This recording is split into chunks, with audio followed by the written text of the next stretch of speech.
Senator, finally, I want to touch on something that's a fairly unusual story coming out of Iran, where there apparently was some sort of recorded oral history, purportedly with the foreign minister, Mr. Zarif, with John Kerry, who's, of course, the former Secretary of State here. And you've reacted very strongly to it. Give us what you take away from that recording. Assume it's right, because we don't know that it's right. Goodness knows there are things coming out of Iran we can't rely on. But assume it's true. Right.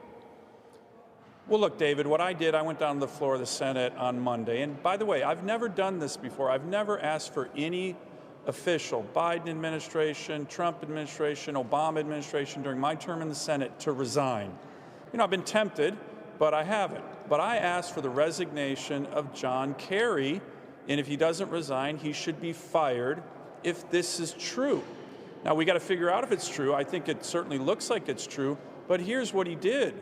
If he told the foreign minister of Iran, Foreign Minister Zarif, about secret information on Israeli operations against the Iranians in Syria, one of our most important allies in the world, Israel, to the largest state sponsor of terrorism in the world, Iran, a country with the blood of thousands of American soldiers on its hands, this is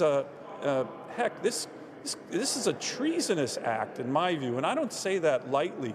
So to me, it would be unacceptable to sell out one of our most important allies, and doing it with certainly the largest state sponsor of terrorism in the world. If that happened, he needs to resign or be fired immediately.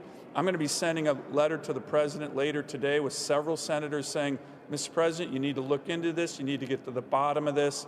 And if it happened, he's got to go. At the same time, Senator, you were in the military. You've had some dealings with Iran, and you know you got to be very careful because it's not always what it appears. Mr. Zarif supposedly was going to run for president. You wonder who leaked this and for what purpose. There may be sort of internal political reasons that may motivate this, that may undermine the credibility of it.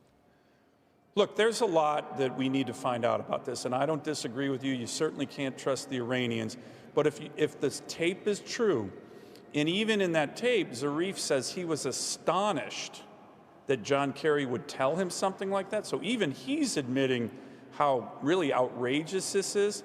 If it's true, and we got to find this out, Kerry needs to go, he needs to resign, he needs to be fired. Remember, he is currently a member of the National Security Council in the Biden administration. He holds an important job. And here's something else on this, David. Right. If this is true, think about how many allies are going to want to work with John Kerry. Yeah. The answer is none. So again, his effectiveness will be zero. I think this is an act that borders on treasonous if it's true.